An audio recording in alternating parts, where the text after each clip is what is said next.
Mina olen Eesti Kirjandusmuuseumi folkloristika osakonna vanemteadur Piret Voolaid ja kõnelen täna ühest väga päevakajalisest vanasõnast käsi peseb kätt. Ja tuleb öelda, et selle rahvatarkuse valikul sai määravaks üks praeguse koroonakriisi alguspäevil sotsiaalmeediast loetud postitus viiruse leviku vastu avitab vana hea korruptiivne nipp, käsi peseb kätt. Tõesti, igasuguste viiruste võidukäigu ajal on kätepesu üks olulisemaid abinõusid ja mõnda aega kestnud koroonaärevuses peaks käte pesemine küll meil kõigil juba käpas olema.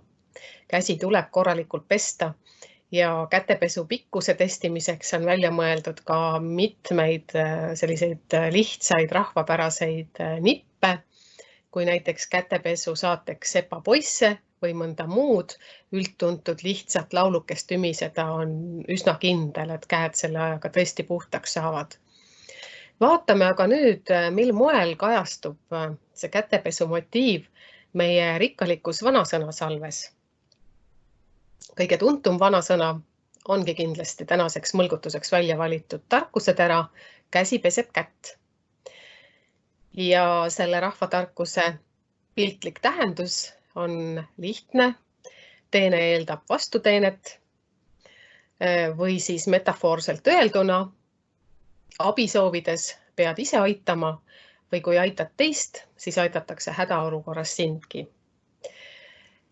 Eesti Kirjandusmuuseumi rahvaluule arhiivis leidub selle rahvatarkuse käsi peseb kätt kohta üle 150 kirjapaneku ja meie neljaköitelises suurteoses Eesti vanasõnad kannab see ütlus siis tüübinumbrit 4992 ja raamat on see esimene köide on siin kohe minu käes ka olemas, nii et siin päris lõpus on leheküljel 907 siis käsi peseb kätt ja tegemist on päris levinud vanasõnaga, nii et jätkub seda vanasõna mitmele leheküljele. Ja olgu öeldud, et see akadeemiline monumentaalteos on siis ilmunud 4 köites aastail 1980 kuni 1988 ja sisaldab ühtekokku 15 140 erisisulist rahvatarkust. Ja Eesti Kirjandusmuuseumi rahvaluule arhiivist leiame rahvatarkuse käsi peseb kätt vanimad üleskirjutused siis 19. sajandi lõpust ehk ajast, mil sai hoo sisse meie rahvaluule kogumine laiemalt. Ja eestikeelses trükisõnas leidub vanasõna käsi peseb kätt juba 18. sajandil, kus leiame selle siis näiteks 1732. aastal pastor Anton Torelle koostatud grammatikas ja sõnastikus Kurzgefasste Anweisung zur estnischen Sprache ehk siis lühike sissejuhatus eesti keelde. Ja siin kohtame seda vanasõna siis sõnastuses käsi peseb teist, siis saavad mõlemad puhtaks. Tuleb ka tunnistada, et see vanasõna on levinud üle Eesti. Lõuna-Eesti murdelistes sõnastusvormides näeb see siis välja natuke mõnevõrra teistsugune. Näiteks on siin levinud sellised sõnastusvormid nagu käsikäe mõsk, mõlõpööte valge või käsi mõsõb kätt, katskätt mõsõvad näku. Ja see rahvusvaheliselt levinud vanasõna on siis tuntud ka meie kõigil lähinaabritel, soome-ugrilastel ja kaugemalgi. Ja vaatame siis, kuidas siis rahvas ise ka seda vanasõna tõlgendanud on, et meil on arhiiviüleskirjutuste põhjal seda võimalik kontrollida. Näiteks 1959. aastal on Põltsamaalt Martin Luu pannud kirja, käsi peseb kätt, siis saavad nad mõlemad puhtaks. Kui keegi teeb mingisuguse hea teo teisele, siis see, kellele seda tehti, peab teisele seda sama tegema ja vahel elualal hoidma. 1960. aastatest on näiteks Eesti asundustest Krasnodari kraist teade, käsi peseb kätt. Seda üteldi sel korral, kui sina aitad ligimist, siis ligimine aitab sind.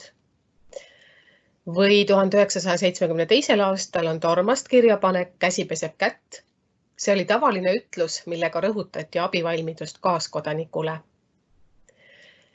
Ja näiteks 1976. aastal on Tartust teade Käsi peseb kätt, kuid üks lööb jalaga. See vanasõna on kasutusel siis, kui osutatakse teineteisele teene, kuid üks pool, kellele teene juba tehtud on, ei taha enam vastuteenet osutada.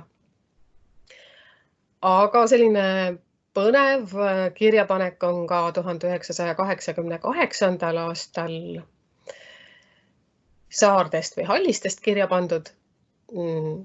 Käsi peseb kätt, öeldakse vastastikuse abistamise ilmingute puhul.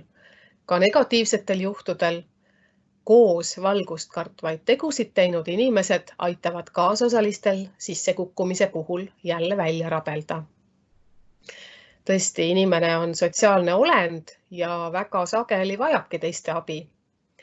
Et see nii on, olgu kinnituseks meie vanasõnakogus terve hulk eestikeelseid ütlusi, mis siis annavad edasi käsi peseb kätt ideed ja tähendus on ikka sama. Abi on vastastikune, laiemalt hea ega kuri ei tule ühelt poolt, vaid siis eeldavad vastastikust ja paljudes on just ka käe metafoor sees. Näiteks teine käsi kannab teist või käsi aitab kätt jalg jalga või kuda üks käsi teist peseb, nõnda teine teda või ega üks käsi teist ühtepuhku või pesta või siis üks levinum vanasõna, mida on siis üle 20 üleskirjutuse meie arhiivis. Üks käsi ei pese üksi. Ja tosin muudki tarkusetera sisaldavad sellist vastastikku abistamise mõtet. Et inimene ei ole üksinda, vaid ikkagi tuleks abikäsi ulatada, et ise jälle abikätt vastu ka saada teinekord. Näiteks kaua sa kotti huikad, kui vasta ei kaja, või üks tukk ei põle, kui teine pole vastas mitte, või toe tugevus tuleb toest ja süsi süttib söest. Siin on selline ilus alliteratsioon.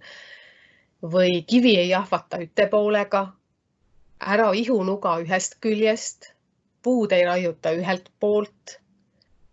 Või siis sellised ilusad lõppriimilised vanasõnad nagu iva kasvab ühelta poolta, ei ta kasva kahelta poolta või ei hea tule ühelt poolelt, kui teine ei tee head vastu või hea kasvab kahelta poolta, ei ta ülenda ühelta poolta või ka pahandus ei tule ühelt poolt, vaid tuleb ikka kahelt poolt ja ega ütsi ei saa kakelda, kui teine vastu ei kakle. Ja kui me nüüd selle tänase rahvatarkuse juurde naaseme, meenuvad ka mitmed lausejätkud, mis vanasõna naljaga on ilustanud. Näiteks küllalt vanad on sellised versioonid nagu käsi peseb kätt, ühed mustad mõlemad või käsi peseb kätt, mustaks jäid mõlemad. Ja uuemal ajal on koolilaste hulgas populaarne ka lõbus tuletis käsi peseb jalga. Nii et siin on pigem siis selline möödarääkimine selle vanasõna tähenduseks. Nali naljaks, viirusohus tuleb otseses mõttes käsi pesta, aga tuleb ka kindlasti oma lähikondsete suhtes tähelepanelik olla. Ikka küsida, kas keegi abi vajab, et abikäsi ulatada.